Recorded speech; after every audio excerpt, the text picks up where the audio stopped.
Very good morning and welcome to SRM Institutes for Medical Science Vadapalani வழங்கும் hello doctor. இன்றைய நிகழ்ச்சியின் மூலமாக உங்கள் சந்தேகங்களுக்கு பதிலளிக்க வந்திருக்காரு பிளாஸ்டிக் சர்ஜன் டாக்டர் கிருஷ்ணமூர்த்தி அவர்கள். வணக்கம் டாக்டர். வணக்கம். Welcome to the show doctor. Doctor, July 15 வந்து பிளாஸ்டிக் சர்ஜரி டே அப்படின்னு வந்து கொண்டாடப்படுது. ஸோ அந்த 15th என்ன நடக்கும், பிளாஸ்டிக் சர்ஜரி டேனா என்ன அப்படின்றத பற்றி கொஞ்சம் சொல்லுங்கள் டாக்டர். இது வந்து ஒரு 5 வருட காலமாக 2015 ஒரு அவேர்னஸ், ஒரு எஜுகேஷன், கம்யூனிட்டிக்கு ஒரு எஜுகேஷன், ஒரு விழிப்புணர்ச்சியை உண்டு பண்ணுறதுக்கு பிளாஸ்டிக் சர்ஜன்ஸ்னால் யார், முதல்ல ஹூ யார், அப்புறம் இந்த பிளாஸ்டிக் சர்ஜரியில் என்னெல்லாம் அறுவை மருத்துவ சேவைகள் இருக்குதுன்னு மக்கள் நிறைய பேருக்கு தெரியல.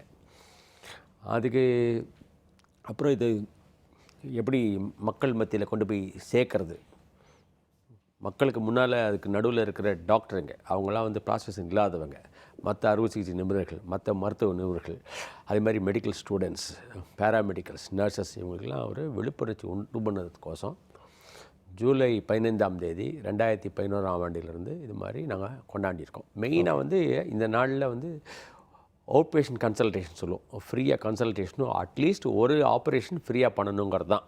ஓகே ஓகே அதுதான் இதோட முக்கியத்துவம். பேசுகிறது முடிஞ்ச அளவுக்கு கட்டுப்படுத்திக்கணும். பட் இது மாதிரி நிகழ்ச்சிகள் வரும்போது இது ஒரு உதவும். ஏன்னா we can reach large population, community at large.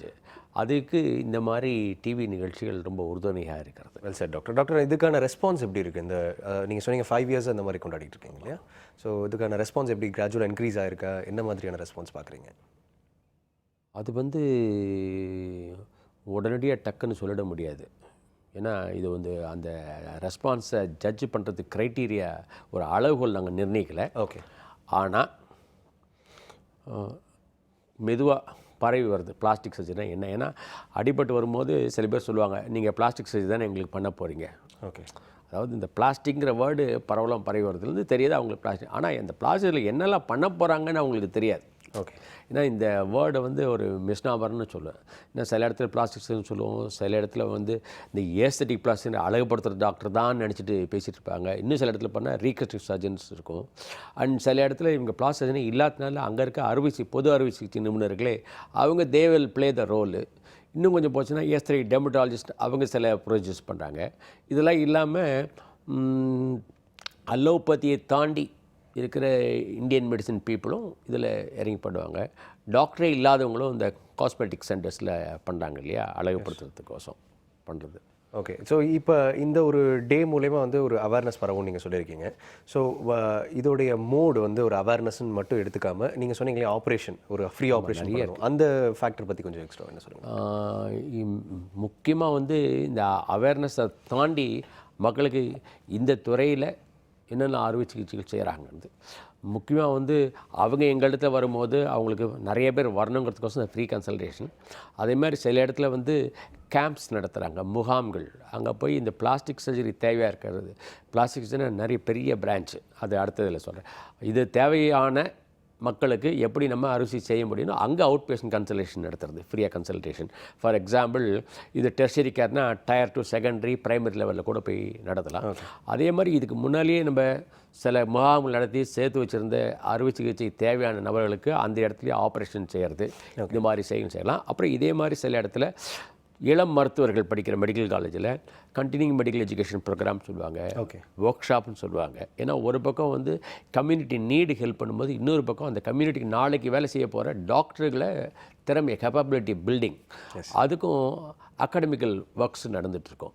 ஹாஸ்பிட்டலில் வந்து ஆல்ரெடி எங்களுக்கு நிறையா மக்கள், ஃபார் எக்ஸாம்பிள் எங்கள் ஹாஸ்பிட்டலில் எடுத்துகிட்டு அங்கே நிறைய பேர் வரதுனால அவங்க வேறு ஏதாவது துறைக்கு வந்துருக்கலாம். அவங்களுக்கு ஆர்த்தோபெடிக் ஹெல்ப் தேவையாக இருக்கலாம், இல்லாட்டா கிட்னி சம்மந்தம் தேவைலாம், ஹார்ட் சம்மந்தம் இருக்கலாம். அந்த மாதிரி மக்கள் வரும்போது எங்கள் டிபார்ட்மெண்ட்டில் இது மாதிரி பிளாஸ்டிக் சர்ஜரியை செலிப்ரேட் பண்ணுறோம், இந்த துறையில் நாங்கள் என்னெல்லாம் செய்ய போகிறோம் போட்டு வச்சு அது ஒரு விளம்பரமாக இருக்கலாம். அட்வர்டைஸ்மெண்ட் பண்ணக்கூடாது, ஆனால் மக்களுக்கு தெரியணும். இல்லை டைரக்ஷன் சொல்லுவோம், அதாவது என்னென்ன சர்வீஸ் அவைலபிளாக இருக்குது, அவங்களால அக்சசபிள் பண்ண முடியும், அதுக்கு யார் பொறுப்புங்கிறது கண்டிப்பாக சொல்ல வேண்டிய ஒரு ஆமாம், அது ரொம்ப முக்கியம் சொல்லலாம். ஓகே டாக்டர், இதை பற்றி நம்ம ஃபர்தர் டிஸ்கஸ் பண்ணுவோம். நிகழ்ச்சியின் முதல் காலர் இருக்காங்க, பார்த்துலாம். ஹலோ டாக்டர், வணக்கம். ஹலோ டாக்டர், வணக்கம். ஹலோ வணக்கம்மா, எங்கே பேசுகிறீங்க? சார், நான் பொஷவாக்கத்துலேருந்து பேசுகிறேன். சொல்லுங்கம்மா, உங்கள் டவுட் என்னன்னு கேளுங்க, டாக்டர் இருக்காரு. Good morning doctor. Good morning doctor, எனக்கு 1.5 வயசுல ஒரு பையன் இருக்கான். பை பர்த் வந்து அவருக்கு ஃபேஷியல் பால்சி இருக்குன்னு சொல்லியிருந்தாங்க. சரி.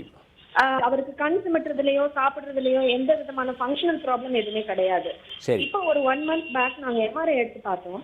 நர்வ்ஸ் எல்லாம் எந்த ப்ராப்ளமும் இல்ல, எல்லா வளர்ச்சியும் நார்மலா தான் இருக்கு. அது பை அப்பியரன்ஸ் மட்டும் ஒரு சைடு ஒரு மாதிரி தப்பி இருக்கு, மிரர்ல பார்க்கும்போது ஒரு மாதிரி அப்நார்மலா தெரியுது அப்படின்னு இருக்கிறதுனால 18 இயர்ஸ்க்கு மேல ஃபேஷியல் சர்ஜரி மாதிரி பண்ணிக்கலாம் அப்படின்னு சொன்னாங்க. ஆமாம், ஆமாங்க. இது வந்து ஒரு டெவலப்மெண்டல் டிஸார்டர் தான்.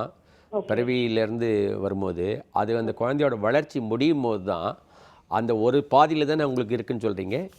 ஆமா.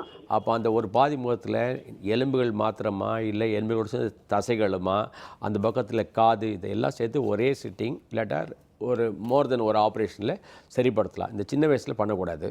அந்த பேஷண்ட்கள் நேரில் பார்த்து தான் இதுக்கு தகுந்த சிகிச்சை கரெக்டாக சொல்ல முடியும். கால் பண்ணதுக்கு ரொம்ப நன்றிம்மா. நிகழ்ச்சியை தொடர்ந்து பாருங்கள். நெக்ஸ்ட் காலர் பார்த்துலாம் டாக்டர். ஹலோ டாக்டர் வணக்கம். ஹலோ டாக்டர் வணக்கம். ஓகே, காலர் இல்லை டாக்டர். டாக்டர், இப்போ இந்த பர்த் டிஃபெக்ட் பற்றி ஒன்று சொன்னீங்க. இந்த பர்த்லேயே வந்து உருவாகக்கூடிய பிரச்சனைகள். இப்போ நிறைய இப்போ இந்த நியூஸ் பேப்பர்ஸில் சில நியூஸஸ்லாம் படிக்கிறோம். இந்த மாதிரி வந்து மூக்கு வந்து வேறு இடத்துல இருக்குது, அது டிஃபார்மாக இருக்கிறாங்க அப்படின்னு சொல்லிட்டு. இப்போ அந்த மாதிரி குழந்தைகளுக்கு பர்டிகுலர் ஏஜ் அவங்க டச் பண்ணும் போது தான் வந்து ஆப்ரேட் பண்ண. அதாவது இது வந்து பிறவிலேயே ஏற்படுற ஒரு குறைபாடுகள். இது கஞ்சனிட்டல் அனாமலி சொல்லுவோம், பர்த் டிஃபெக்ட்னு சொல்லுவோம். இப்போ நாங்கள் பிளாஸ்டிக் சர்ஜன்ஸ் டீல் பண்ணுறது வந்து விசிபிள் டிஃபெக்ட்ஸ். ஒரு உதாரணம் சொல்லப்போனால் இந்த கிளஃப்ட் கிளிப் அண்ட் பேலட்ஸ், அவங்க உதடு பிளவு இருக்குது, உள்ளே இருக்கிற பேலட்டு இருக்குன்னா இது என்ன நிறைய ப்ராப்ளம் இருக்குது ஃபங்க்ஷனில். அது வந்து மற்றவங்களுக்கு தெரியாது. இந்த குழந்தைக்கு பால் குடிக்கிறது பெரிய ப்ராப்ளம்.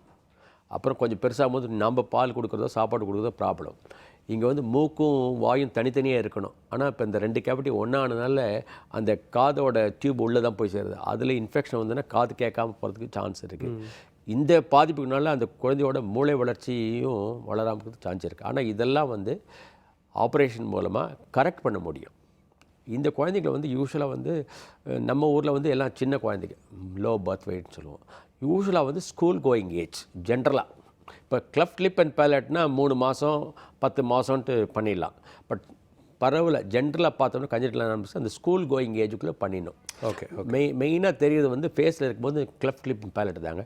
அதுக்கு குளோபல் லெவலில் நிறைய பேர் இந்த 1 வயசு 2 வயசில் பண்ண முடியாமல் 10 வயசு 15 வயசில் இருக்காங்களேன்னு சொல்லிட்டு தான் அதுவும் டெவலப்பிங் நேஷன்ஸில் ஸ்மைல் ட்ரெயின் ப்ராஜெக்ட்ஸ்னு ஆரம்பித்தாங்க. அது ஃப்ரீயாக சேவ் பண்ணுறது. ஏன்னா முக்கால்வாசி மக்கள் பிலோ பாவர்ட்டி லைனில் இருக்காங்க. அந்த ஸ்மைல் ட்ரெயின் ப்ராஜெக்டில் இது ஏன்னா இது வந்து முகத்தை மாத்திரம் அஃபெக்ட் பண்ணுறதில்ல, அது பின்னால் வந்து ஸ்பீச் அஃபெக்ட் பண்ணும், ஈட்டிங் அஃபெக்ட் பண்ணும், மூளை அஃபெக்ட் பண்ணும். அது நிறைய ஒரு 15 வருஷமாக 2000 நடந்துகிட்ருக்கு. இந்த லிப் அண்ட் பேலட்டை லிப்பை வந்து 10 வாரத்தில் சொல்லுவோம், 3 மாதத்தில் பண்ணலாம்.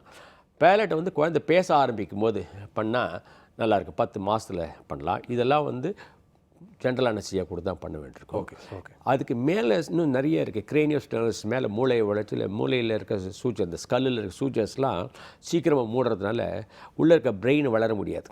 அப்போ பிரெயினை பிடிச்சி அழுத்துறதுனால பிரெயினில் நிறைய பாதிப்புகள் ஏற்படலாம். இப்போ அந்த குழந்தைங்கள 6 மாதத்துலேருந்து 1 வயசுக்குள்ளே பண்ணும்.